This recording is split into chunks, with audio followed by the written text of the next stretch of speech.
Hi and welcome back to Tactics FCB. I just want to thank you guys, each and everybody, for supporting the channel and not actually unsubscribing during the World Cup. I know I promised that I would post during the World Cup, but I didn't because the people that was going to watch those games were not Barcelona fans. And subscribe for more tactical content, and I want to thank you for your time and consideration for watching and choosing to watch this video. Let's look at the video index to see what we will be covering in this video. We will take a look at the tactics in possession from FC Barcelona and a well-needed discussion about the improvements needed. So let's get into the game. In the event that Espanyol would actually try to press Barcelona high, Xavi had his centre-back splitting on either side of the Stegen to form a back three. This was specifically done to outnumber them in order for them to be pulled into a press where Barcelona would actually try to draw the midfield out of position, where they had to be really stretched in order to cover Barcelona completely.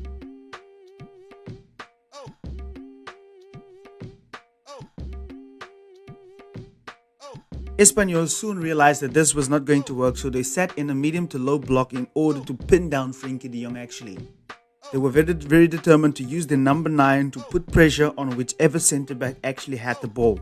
They would press from angles in order to put pressure on him, but actually Lewandowski and Xavi went over to the other side to draw the entire Espanyol team across and leave the likes of Sergio Roberto, Rafinha in acres of space. That's why in the first half, Barcelona mainly went through Rafinha for their attacks.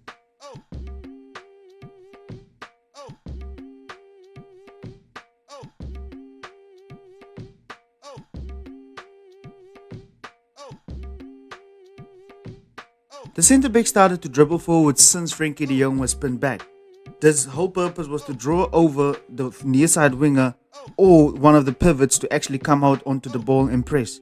This released passes to Ansu Fati and also to Pedri should the double pivot actually leave the position. This would create possible 2-on-1 situations for Barcelona in good areas where they would actually look to attack the byline.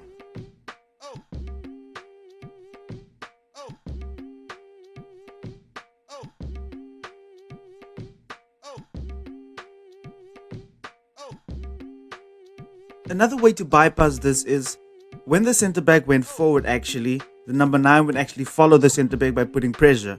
Frenkie de Jong would then become a temporary centre-back, taking up the position where he would be another option to pass to, or the centre-back dribbled completely forward where they would actually create numerical advantages like diamonds and triangles on either side of the pitch. This was making that midfielder completely useless.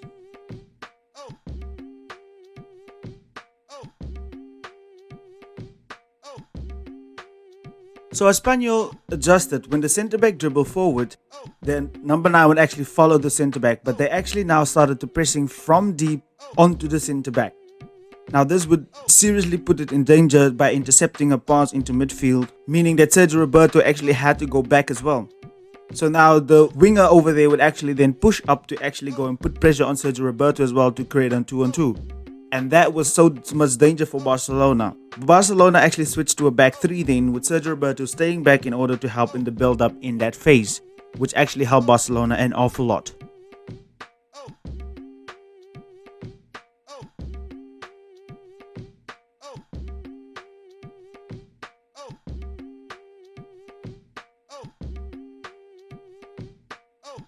The deep lying player that was supposed to pin back Frenkie de Jong actually started pushing up next to the striker to actually form what looked like a 4-2-4 formation. Now instead of them actually pressing the centre backs, they actually would stay back because that would open up a pass straight into Frenkie de Jong.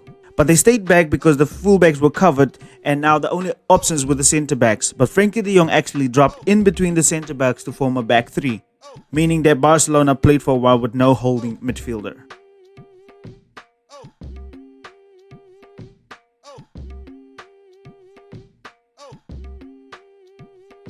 That created temporary dysfunction for FC Barcelona in midfield because they only had Pedri and Xavi in midfield, meaning there was no one that Frenkie de Jong could actually look to pass to in midfield.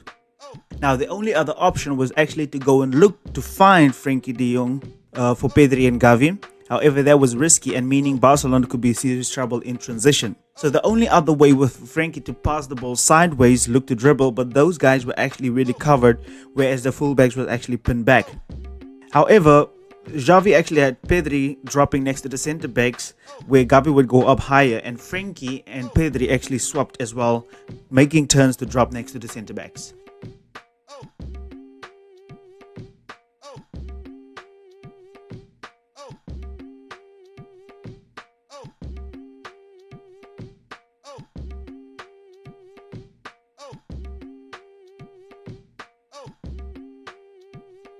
Usage of Robert Lewandowski was actually very interesting in this match as well, because Frankie had to operate deep. That means Robert Lewandowski was responsible for covering the half space, forming triangles and diamonds.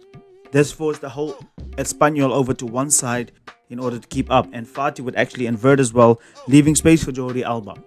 This is why Barcelona kept on playing to the right hand side, trying to look and switch the ball over to Jordi Alba, where he would look to be in better positions for crossing. And this is why I think that Alba started ahead of Alejandro Balde, because he's a better crosser, and actually he would make these guys run into the box in order to get at the end of that delivery as well.